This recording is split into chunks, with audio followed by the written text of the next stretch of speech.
buhay mo ay di maging mabagal. Di biro maging isang traffic enforcer. Kaya naman lakas ng katawan ang dapat sa trabaho ito ay iyong puhunan. Tulad ni Aling Salven, 1981 pa ay pag-aayos na ng daloy ng trapiko ang kanyang trabaho. Sa edad niyang 61, di pa rin siya nagsasawa na sa mga motorista ay magserbisyo. Kung siya'y titingnan lang, aakalain mong siya'y may normal na pangangatawan. Pero kung siya'y tititigan, malalaman mong may kulang sa kanyang katawan. Isang araw sa aming pag-ikot sa Parañaque, napansin namin na tila may diferensya sa kanyang paglalakad. Inakala naming dala lang ito ng katandaan.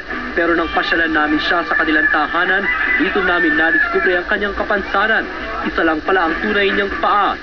May tumubong parang pizza, parang may tibak ng manok. Dito, nung nakikiusap ako sa doktor na huwag sanang putulin.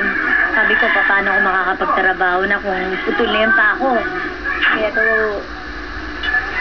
di ganunin niyo ako ng paa. Sabi ko gano'n.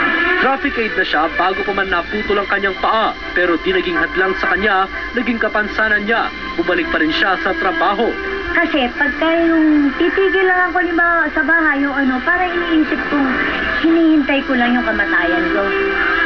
Mamamatay ko nung wala akong nagagawa. Pag-iinap, siguradong may kapalit. Lalo't sa puso mo ay katapatan at determinasyon ang nakaukit. Marami nang naging parangal si Aling Salven, mga papuri sa dedikasyon niya sa trabaho. Marami na rin nakuha ang mga citation yan dahil sa trabaho.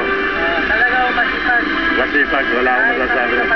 Kahit na may kapansanan, lari para sa kasada. Higit sa mga ito ay ang nakukuha niyang respeto. Okay lang naman ako siya. Okay lang. Mabait naman. Mabait naman. Ano ang kasama yan? Hindi. Mabait po yan. Magmula pa na, wala akong masabi niya. Mabait yan. Hindi maganda yan eh. Kaya lang. Mabait yan. Pero ang mas malaking tagumpay na itinuturing ni Aling Salve ay nang mapagtapos niya sa pag-aaral ang kanyang mga anak sa kabila ng maaga niyang pagkabyuda.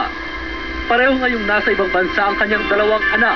Maniniwala po ba kayo nung araw nung maliit ang mga anak ko na nagtatrabaho ako sa Ali, pero ayos sila sa bahay, pinagluto ko na yung mga anak ko para hindi magutom.